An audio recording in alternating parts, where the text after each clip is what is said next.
Muy buenas noches, soy Federico Reyes Heroles, bienvenidos a Primer Círculo. Buenas noches, soy Carlos Elizondo, bienvenidos a Primer Círculo. Hoy vamos a hablar sobre el tema que está moviendo los mercados, está generando incertidumbre, que es el Telecán. Estamos en una negociación muy complicada, en este momento está la ronda en Washington con algunos temas muy complejos y tenemos un experto para tratar de discutir qué se está viendo realmente, cuáles son las negociaciones que están tomando lugar ahorita y qué podemos esperar. ¿Es realmente factible que esta negociación se rompa, que Trump se salga del tratado y que nos deje a la merced de la OMC? Pues el invitado es Luis de la Calle, lo hemos tenido acá. Bienvenido, Luis. Carlos, encantado, buenas noches. Es un experto, estuvo en la negociación del Telecán. Ha estado Luis, acá con nosotros. Yo también, sí, claro. sobre el mismo tema, creo. Sí. Tristemente no te podemos olvidar. ¿Qué más querríamos que ya se firmara esto y te olvidáramos? Pero a ver, Luis, cuéntanos. ¿Cuáles son los temas y por qué se ha tensado tanto la relación? ¿Por qué el peso ha acabado pues, casi en 19, el dólar casi en 19? ¿Qué es lo que nos está asustando tanto a los mercados, los tiene tan inciertos? No, lo que lo tensa son dos cosas. Por un lado, que en las primeras dos rondas se discutieron los temas de política comercial y en la 3, pero sobre todo ahora en la 4, los temas de Trump. O sea, hay una serie de temas Trump que se están poniendo en la mesa y que Canadá y México tienen que reaccionar a ellos. ¿Cuáles son estos, así rápidamente? El más importante es la reducción del déficit comercial.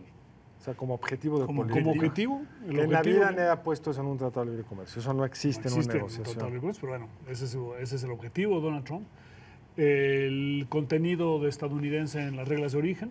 Está diferenciado, no de Norteamérica, sino dentro de un porcentaje de Estados Unidos. El incremento en el de origen regional quiere que se le dé a Estados Unidos, lo que implica un resultado asimétrico.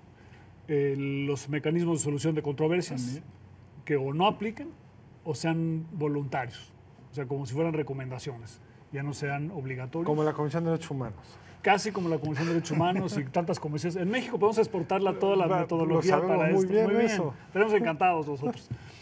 Y la última cosa es esta cláusula del ocaso, de que en 5 años el acuerdo termina, a menos que las partes se pongan de acuerdo de que no termine. Entonces, digamos, eso introduce incertidumbre, porque obviamente no se puede aceptar por Canadá y por México, pero además introduce incertidumbre porque un número muy importante de grupos del sector privado de Estados Unidos se oponen a ello. Entonces han creado mucho ruido en Washington en contra de la negociación. Y el otro aspecto es que conforme nos acercamos a diciembre, la probabilidad de que no se termine en diciembre sube, y al subir la probabilidad de que no se termine, se incrementa también la probabilidad de que se cumpla la amenaza de Trump de salirse del TLC. Entonces esa combinación de temas espinosos con la probabilidad de salirse lo que hace que haya nerviosismo en los mercados y se vea reflejado en un tipo de cambio más débil. Bueno, tú estuviste aquí hace unos meses y tenías un análisis muy racional que se publicó, por cierto, y uno de tus escenarios era precisamente que no ocurriera nada. Y creo que en ese momento decíamos, es cierto, si hay una racionalidad en la negociación, podría ocurrir que no ocurra nada. Pero por lo visto estamos tratando con un actor político que es verdaderamente impredecible, que es Trump. O sea, como bien dijiste, las primeras 2 rondas siguieron alguna racionalidad. Este ya no tiene ni pies ni cabeza, es el anuncio de la ruptura, ¿no? Yo creo que es altamente predecible Trump. O sea, el problema es que no podemos cambiarlo. Sí. O sea, si fuera, digamos, impredecible, a lo mejor tendríamos una oportunidad de decir Trump en algunos meses va a tener una opinión distinta. El problema es que estamos enfrentando a una persona que desde hace 30 años es proteccionista, que no cree en el libre comercio, que no le gusta a México, digo, seamos claros, y que tiene una visión que es incompatible probablemente con una conclusión de un tratado renegociado que sea favorable para los 3 países.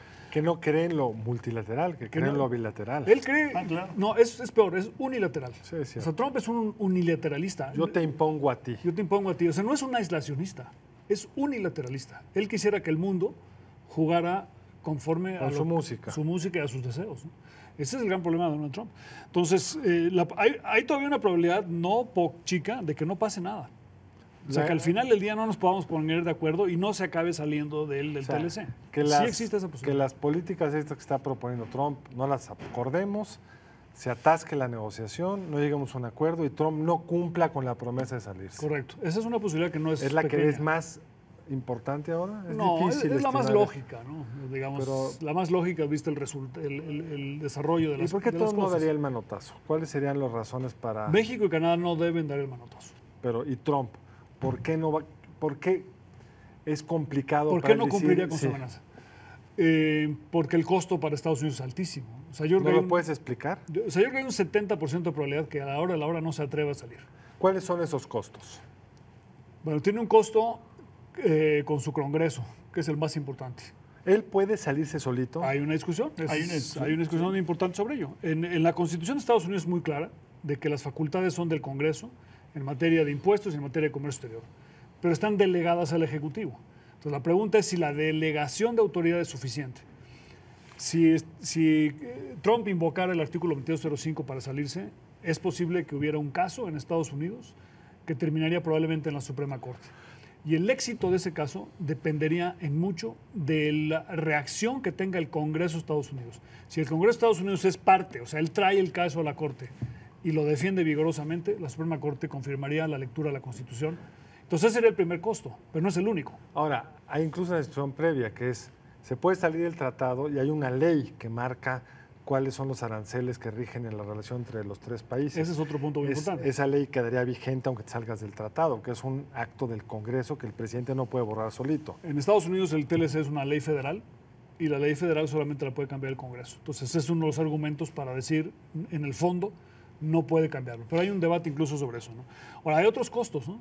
El costo, por supuesto, con su sector privado, que va a estar radicalmente opuesto a esto. El costo con todos los gobernadores de Estados Unidos que están a favor del TLC. No hay un solo gobernador. Hay uno. ¿Cuál? Del estado de Arkansas, que la semana pasada como que cuando le hicieron la pregunta se puso del lado de Trump, pero luego trató de enmendarse un poco y quedó como en veremos. Todos los demás 100% a favor de que el TLC de América Norte siga, ¿no? Después hay un costo de reputación en todo el mundo. Si Estados Unidos no puede tener un tratado con sus países vecinos, sus socios, sus primeros socios comerciales, el 1 y el 2, y el 2, y países aliados, ¿con quién puede tener un tratado de cualquier materia? Luego está el costo con su elector que vende granos y una serie de gentes que van a ser perdedores directos, los que compran pick-ups, o sea... Todo el Midwest de Estados Unidos sería una de las regiones de Estados Unidos que sufriría de que se cerrara el mercado mexicano para ellos. Entonces, tiene costos muy importantes. Yo creo que no dimensiona todavía Donald Trump el tamaño, el costo que enfrentaría de salirse del TLC. Sería, decías tú, antes de entrar, hubo un editorial del Wall Street Journal que decía que sería el error de política económica más grande de un presidente de Estados Unidos desde que Nixon puso un control de precios en el 72, ¿no? La semana pasada el Washington Post publicó un editorial diciendo que sería catastrófico que Estados Unidos saliera, y el lunes de esta semana el Wall Street Journal publicó un editorial diciendo que sería el error más grande de la historia económica de Estados Unidos desde que Nixon impuso control de precios en 1971. Ahora, y el Wall Street Journal, perdón, es un periódico que Trump probablemente sí lee. Ese sí lee, el Washington El Post. Washington Post lo considera noticias falsas. Fake news.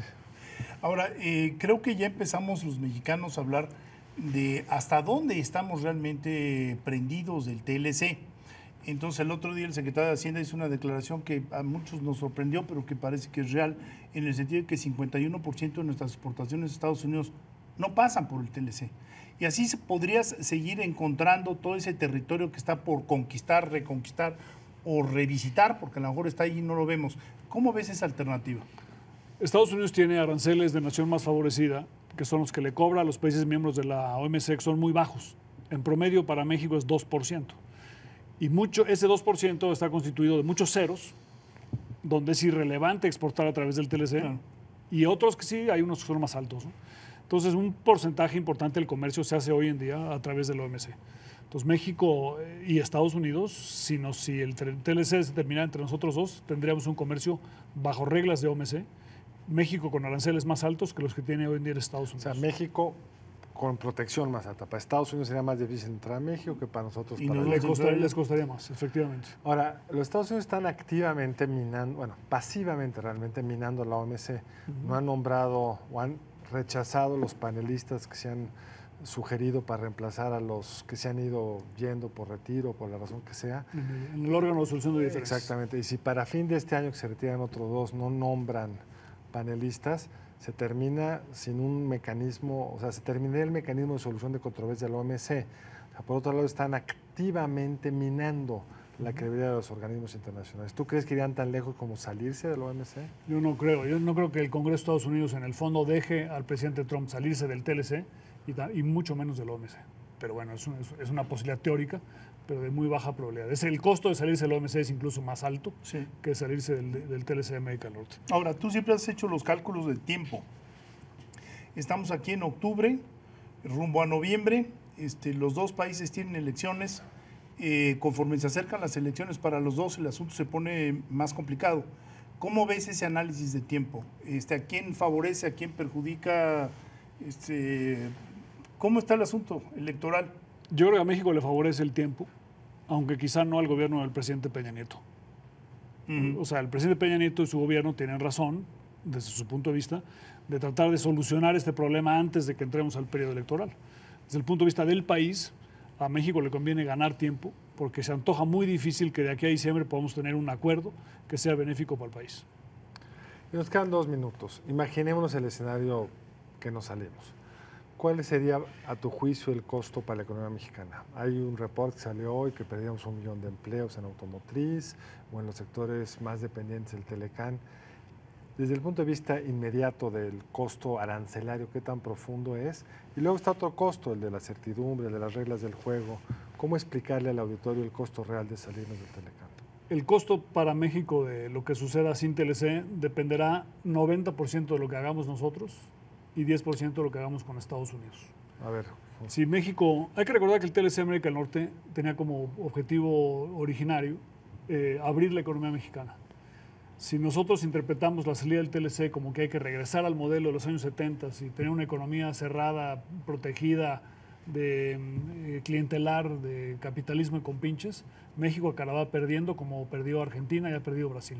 Si México toma esta oportunidad para reafirmar su compromiso con la apertura, con la estabilidad macroeconómica, el impacto del TLC será relativamente menor. Entonces depende de nosotros no caer en la trampa proteccionista. Y además nos agarra una situación distinta, porque sea como sea, el tipo de cambio es un anclaje que no teníamos y que ahora tenemos y que juega a favor nuestro. En tanto y muchos otros acuerdos, sí, una muchos planta acuerdos. productiva Y muy bien integrada. un poco la pregunta es si se requiere un plan B. Mi respuesta es no.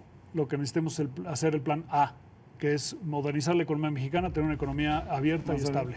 Pues Luis, el tiempo se acaba, como se acabará la negociación del Telecán. Muchas gracias por acompañarnos. Encantado, buenas noches. Mil gracias, Luis. Encantado, Federico. Gracias por la invitación. Nos vemos la próxima aquí en Primer Círculo. Buenas noches, nos vemos el lunes entrante. Gracias.